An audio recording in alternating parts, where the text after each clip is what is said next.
په سوات کې په پاکستان کې چې کوم لیډرو هغه سوات ته دې حلقې ته راویستی و هغه دې حلقې ته راویستی و زما دا خرسري ملګري ورته نه ښکارېږي دا کسه موږ ورته عجزان ښکاره شي وو موږ ورته کمزوري ښکاره شي وو موږ ورته ورته بیماره ښکاره شي وو هغه خط نواب هغه سیټ شهباز شریف صاحب راویستی و په موږ پسې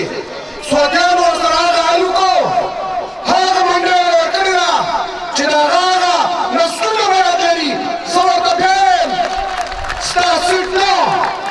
زه ورته خپل سیټ دعوت ورکوم په هغه پیره شهباز شریف ته دې د سوات خلکو شکست ورکړو اول صوبې ملا فضل الرحمن ته یم راشه ستا ایمان کورزونه ته پرېږدم زه ورته د خپل سیټ پرېږدم راځه دا ګز او دا میدان دا ګز او دا میدان کې پته ولګي او مخالفه د ایمان ایمان دی دا ایماندار زه ایماندار او دا خلک به فیصله کوي انشاءالله تعالی زه به مولا واسطه دعوت درکوم نور قصې زه نشم کولی ته لنډمارک په څه پسې کوې ته په څه شي پسې لنډمارچ کوې ته صرف د خولو د ډاکوانو د پچاو دپاره کوې ستاسو سره خو د اتانو درک نه لګي کله یو طرف ته سرداري بل طرف ته نواز شریف پیسې د پیسو خزانې ته کورایي کړي دي ځان د باندې بچ کوي ته راوتی د ازادۍ مارچ خبرې کوې د سیټ دپاره کې ستا نوریز غرض نشته 20 کاله ته په اسمبلۍ کې پاتې شئ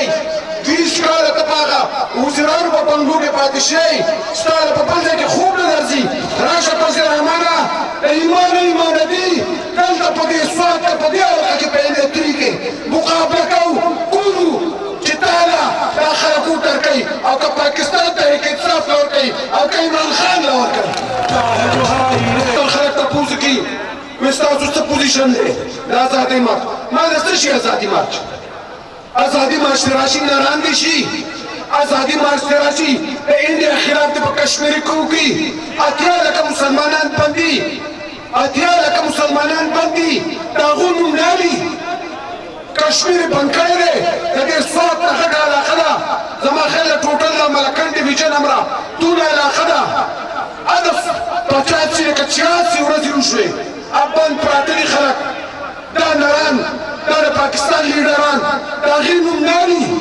راغلي دي د اسلام آباد خبرې کوي د اسلام آباد د کورسو خبرې کوي موږ د اسلام آباد داسې کوو موږ اسلام آباد دا ستاسو اسلام آباد دی دا موږ داسې کمزوري نه باندې راغلي یو دا د پاکستان خلکو ووټ ورکړی دی دا د پاکستان غریبانان ورسره راغلي دي دا د پاکستان د غریبانانو ملګرو په سر موږ راغلي یو دا د چا د پلار داسې ودغه نه دی چې رابشي داسې به یې والي د حکومت دا کپ دی دا مولیانو دا شهباز شریف او نواز شریف باندې خو هره ورځ تل راځي هره ورځ تل راځي هسپتال یې نه خوښېږي زرداري باندې ځان له تکلیف راغلی دی د هسپتال یې نه خوښېږي دونه پورې ورته وویل عمران خان وایي تاسو ووایئ چې په دنیا کې کوم ډاکټر دی چې ستا په علاج کېږي چړی ونیوله هغه وایي نه خدای ته ګوره موږ پرېږده چې ځو پرېږده چې ځو دا خو ایمان دی د دې خلکو دا خو ایمان دی د دې لیډرانو